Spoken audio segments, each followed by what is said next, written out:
నమస్కారం. పిచ్చి ముదిరింది, పిచ్చి తగ్గిపోయిందని చెప్పి సర్టిఫికెట్ కూడా తీసుకున్నారట. నాకు పిచ్చి లేదు, నేను ఎన్నికల్లో పోటీ చేయొచ్చు అని ఆయన విశ్వవిఖ్యాత నట సార్వభౌమ నటరత్న డాక్టర్ పద్మమూర్తి నాకు పిచ్చి తగ్గిపోయింది, నేను ఎన్నికల్లో పోటీ చేసే అర్హత నాకున్నది అని విశ్వవిఖ్యాత నట సార్వభౌమ నటరత్న డాక్టర్ పద్మశ్రీ నందమూరి తారక రామారావు గారి పుత్రరత్నం నందమూరి బాలకృష్ణ గారు హిందూపూర్ శాసనసభ నియోజకవర్గం నుంచి పోటీ చేయడానికి సమర్పించిన ఎఫిడవిట్లో సమర్పించారు నాకు పిచ్చి లేదు అని.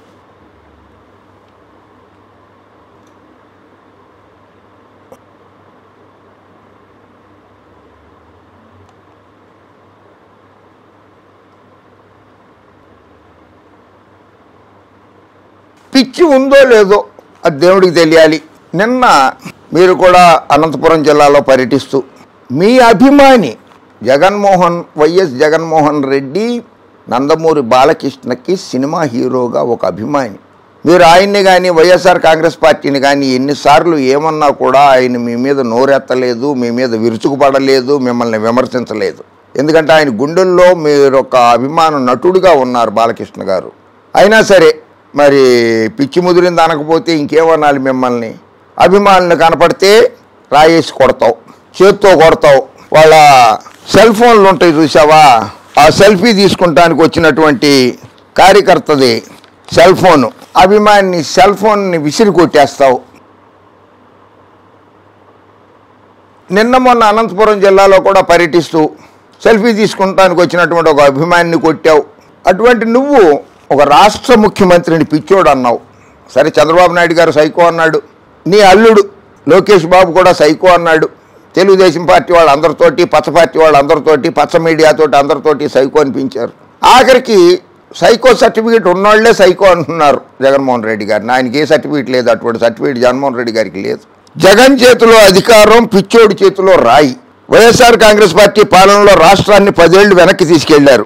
స్వర్ణాంధ్ర సాకార బస్సు యాత్రలో నందమూరి బాలకృష్ణ. ఇది మీరు పిచ్చోడి చేతిలో రాయి, జగన్ చేతిలో అధికారం రెండు ఒకటేనని హిందూపురం ఎమ్మెల్యే నందమూరి బాలకృష్ణ విమర్శించారు. అరాచక పాలనతో రాష్ట్రాన్ని 10 ఏళ్లు వెనక్కి తీసుకెళ్లారని జగన్పై ధ్వజమెత్తారు. రాష్ట్రానికి ఒక్క పరిశ్రమ కూడా తీసుకురాలేదని మండిపడ్డారు. స్వర్ణాంధ్ర సాకార బస్సు యాత్రలో భాగంగా ఆదివారం ఆయన సింగనమల, అనంతపురం అర్బన్ నియోజకవర్గాల్లో పర్యటించి మాట్లాడారు. నా ఎస్సీ, నా ఎస్టీ, నా బీసీ, నా మైనారిటీ అంటూ ప్రసంగించే జగన్ ఆ వర్గాలకి ఏమీ చేయలేదు అని చెప్పి మీరు చెప్పారు.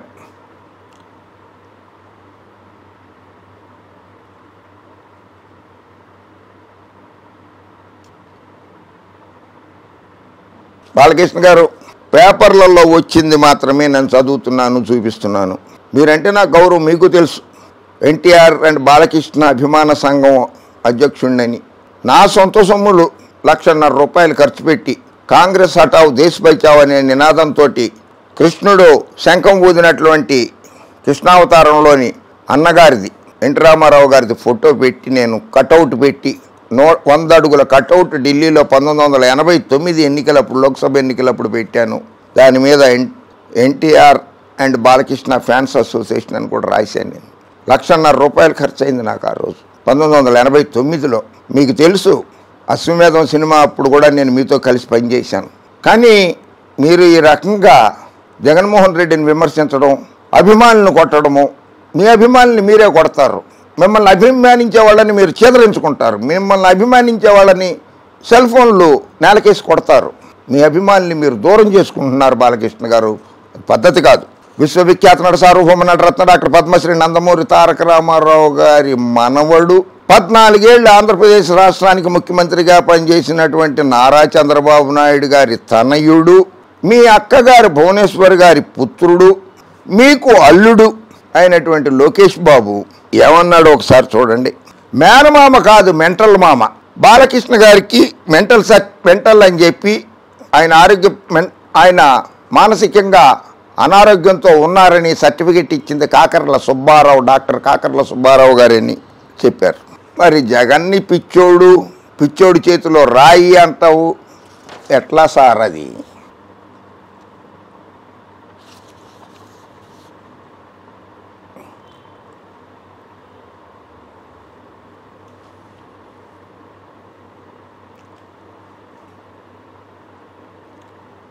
ఇందులో అబద్ధాలు చెప్పడానికి ఏం లేదు కదా. ఇక్కడ నిర్మాత బెల్లంకొండపై కాల్పుల కేసులో అఫిడవిట్లో వెల్లడి. బాలయ్య మానసిక స్థితి సరిగా ఉండదని అతని న్యాయవాదులు కోర్టుకి సమర్పించారు, కోర్టుకి తెలియజేశారు, కోర్టుకి చెప్పారు, న్యాయస్థానానికి మానసిక పరిస్థితి బాగుండదు అని. ఇది పేపర్లో వచ్చింది, నేను చెప్పడం లేదు. బాలకృష్ణ గారు, మీకు నాకు గట్టు తగాదాలు లేవు, అధికార తగాదాలు లేవు, ఏవీ లేవు. మీరంటే నాకు ఇప్పటికీ అభిమానమే బాలకృష్ణ గారు. గతంలోనూ చికిత్స తీసుకున్న బాలకృష్ణ అధ్యయనంలో వెల్లడి. ఇది పేపర్లలో వచ్చిందే బాలకృష్ణ గారు, నేను చెప్పింది కాదు ఇది.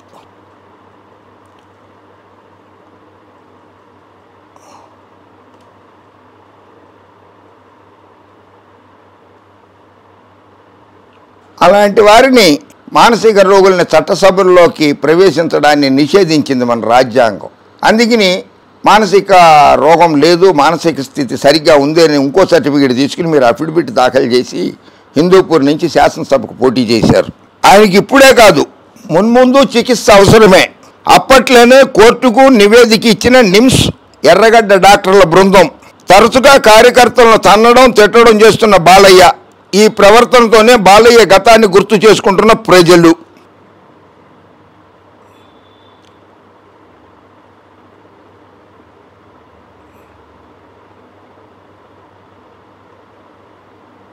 Balakrishna only star in the world cinema to get mental certificate.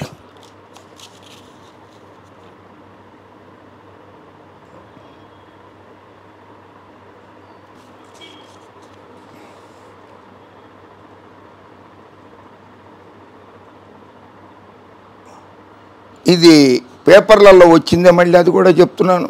ఆ నలుగురికి ఎలా ఉంది? బాలకృష్ణ మానసిక ఒత్తిడి, ఉన్నది కేర్ ఆసుపత్రిలో. ఏమైంది? చేతి వేళ్లకు గాయాలు, మానసిక ఆందోళన. ప్రస్తుత స్థితి ఆరోగ్యం నిలకడగా ఉంది. డాక్టర్ మాట, గురువారం రాత్రి 10 గంటల సమయంలో గాయాలతో రక్తం కారుతూ బాలకృష్ణ ఆసుపత్రికి వచ్చారు. ఆయన కుడి చేతి వేలు తెగిపోయి ఉన్నది. గాయాలను రక్తం కాకుండా ఉండడానికి మందులు వాడుతున్నాం. మానసికంగా అతను చాలా ఆందోళన చెందుతున్నారు, తీవ్ర ఒత్తిడికి లోనవుతున్నారు. మాట్లాడాలని ప్రయత్నించినా పూర్తిగా మాట్లాడలేకపోతున్నారు. అందుకని మత్తు ఇచ్చాం.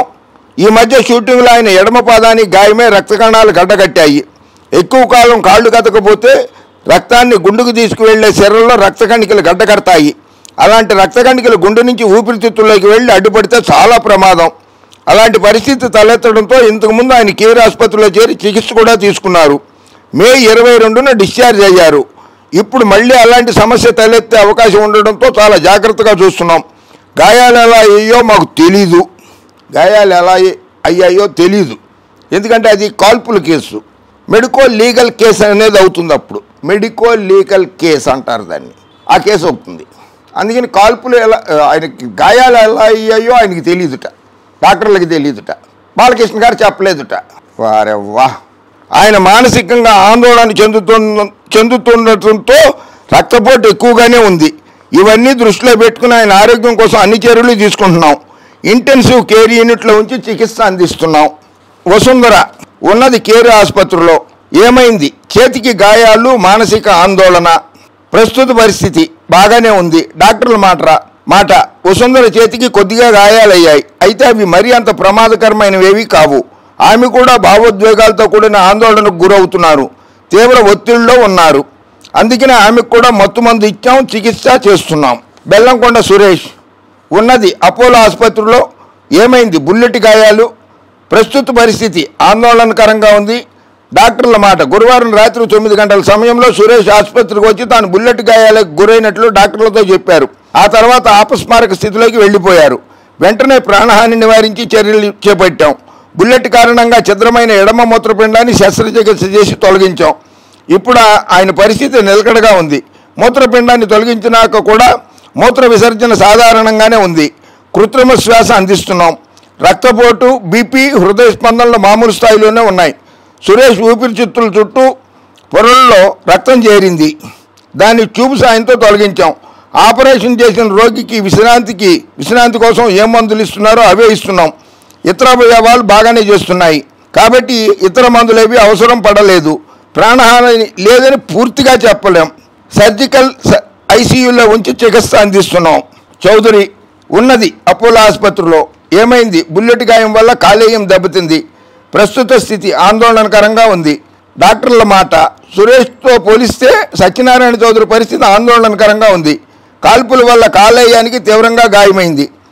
అయితే పరిస్థితి మరింత దిగజారిపోకుండా నిలకడగా ఉండడం కొంతలో కొంత మెరుగనే చెప్పాలి. బుల్లెట్ గాయం వల్ల కాలేయం ఎడమ తమ్మె తీవ్రంగా గాయపడి చీలికలు కావడంతో సర్జికల్ గ్యాస్ట్రో ఎంటరాలజిస్ట్ కాలేయానికి కుట్లు వేశారు. కుట్లు వేశాక కాలేయం నుంచి రక్తస్రావం కాకపోవడం ఆశావహ పరిణామమే. ఆయనకు మధుమేహ వ్యాధి ఉంది, కానీ చక్కెర మోతాదు అదుపులోనే ఉంది. సర్జికల్ ఐసీయూలో ఉంచి చికిత్స చేస్తున్నాం. వదంతులు నమ్మొద్దు. సురేష్ చౌదరి ఆరోగ్య పరిస్థితి శుక్రవారం సాయంత్రం శ్రీనివాసరెడ్డి ఉదయం 10 గంటల సమయంలో అపోలో ఆసుపత్రి వైస్ ప్రెసిడెంట్ కె హరిప్రసాద్ విలేకరులకు చెప్పారు. సత్యనారాయణ చౌదరి ఆరోగ్య పరిస్థితి దిగజారి కోమాలోకి వెళ్లారని, పరిస్థితి పూర్తిగా విషమించిందని వెలువడ్డ వదంతులను నమ్మవద్దని శ్రీనివాసరెడ్డి చెప్పారు.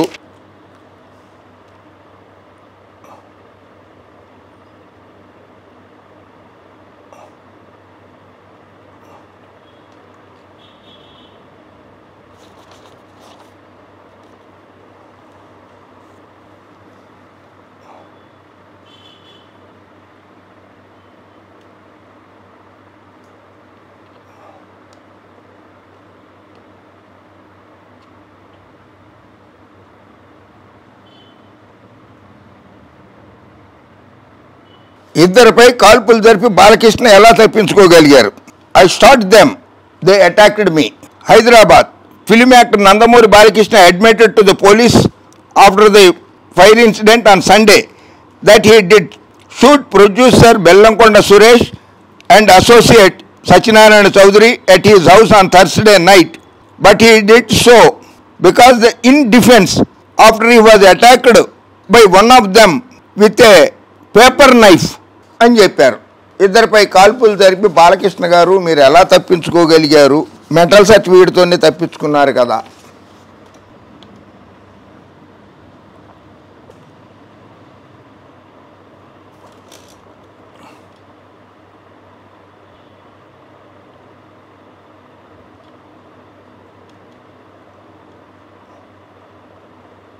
గత ఎన్నికల ముందు ఇచ్చిన ఒక్క హామీని నెరవేర్చలేదు బాలకృష్ణ గారు అంటున్నారు. వైకాపా హయాంలో వ్యవసాయ శాఖను నిర్వీర్యం చేశారు. జగన్ మళ్లీ గెలిస్తే ప్రభుత్వం ఆస్తులతో పాటు ప్రజలను కూడా తాకట్టు పెట్టి అప్పు చేస్తారేమో, అందుకే ఈ ఎన్నికల్లో ఫ్యాన్ రెక్కలు విరిచేయాలని బాలకృష్ణ పిలుపునిచ్చారు. ఆయన ఏం చేయడు అట్లా. జగన్మోహన్ రెడ్డి గారు అట్లా ఏం చేయరు. బాలకృష్ణ ఆయన నీ హీరో. నువ్వు ఆయనకి హీరో అయితే ఆయన నీకు హీరో రాజకీయాలలో. మీ తండ్రి గారు అన్నగారు నందమూరి తారక రామారావు గారు పార్టీ పెట్టి అఖండ విజయం సాధించారు. ఉమ్మడి ఆంధ్రప్రదేశ్ శాసనసభలో 294 సీట్లకి 226 సీట్లు తెలుగుదేశం పార్టీ గెలిచి పొత్తు పెట్టుకున్నటువంటి కమ్యూనిస్టులు మిగిలిన పార్టీలకు 30 సీట్లు 256 సీట్లు గెలిచి కాంగ్రెస్ని కేవలం 26 సీట్లు పరిమితం చేయగలిగారు నందమూరి తారక రామారావు గారు. అలాగే మీకు బావగారు వియ్యంకుడైన నారా చంద్రబాబు నాయుడిని 175 శాసనసభ స్థానాల్లో 151 సీట్లు గెలుచుకుని కేవలం 23 సీట్లకే పరిమితం చేయగలిగాడు వైఎస్ జగన్మోహన్ రెడ్డి. అది గుర్తుపెట్టుకో. ఇష్టం వచ్చినట్లు మాట్లాడటం కాదు. అర్థమైందా బాలకృష్ణ గారు? దయచేసి అధికారంలోకి వస్తే ఏం చేస్తామో చెప్పండి. మేనిఫెస్టోని దాచేసింది మీ బియ్యంకుడు నారా చంద్రబాబు నాయుడు గారి. 600 పైగా హామీలు ఇచ్చి 60 హామీలు కూడా అమలు చేయలేని దద్దమ్మ ముఖ్యమంత్రి నారా చంద్రబాబు నాయుడు గారు. అది గుర్తుపెట్టుకోండి బాలకృష్ణ గారు. ఓకే, ఇంకా కొన్ని గుర్తుకొస్తున్నాయి, మళ్ళీ అవన్నీ తర్వాత చెప్పుకుందాం. ఒకటేసారి చెప్తే బాగుండదు కదా అన్నీ. ఓకే, మీ నియోజకవర్గంలో ప్రచారం చేసుకోవడమే కాకుండా పక్క నియోజకవర్గాల్లో కూడా చేస్తున్నారు, చేసుకోండి, మీకు ఆ హక్కు ఉంది. కానీ అసత్య ప్రచారం మాత్రం చేయకండి జగన్మోహన్ రెడ్డి ప్రభుత్వానికి వ్యతిరేకంగా. ఇప్పటిదాకా బాబు గారి మీద, లోకేష్ మీద, పవన్ కళ్యాణ్ మీద అసత్యాలు ప్రచారం చేస్తారని ఉంది. మీ మీద లేదు ఈ రోజు దాకా కూడా, నిన్నటి దాకా లేదు. బట్ మీరు చేస్తున్నది అసత్య ప్రచారాలని మీ మీద కూడా ముద్ర పడుతుంది. మీ అభిమానిగా నేను నాతో పాటు జగన్మోహన్ రెడ్డి గారు అందరూ కూడా బాధపడతాం. మీ అభిమానులు కూడా బాధపడతారు. అసత్యాలు ప్రచారం చేస్తున్నారు బాలకృష్ణ అని చెప్పి మానసిక ఒత్తిడికి లోనైపోతాం. మేము కూడా పిచ్చోళ్ళం అయిపోతాం. అయితే మా అదృష్టం ఏంటంటే సర్టిఫికేట్ రావు మాకు. పిచ్చోడన్న సర్టిఫికేట్ రాదు, పిచ్చి తగ్గిపోయిందని సర్టిఫికేట్ రాదు మాకు.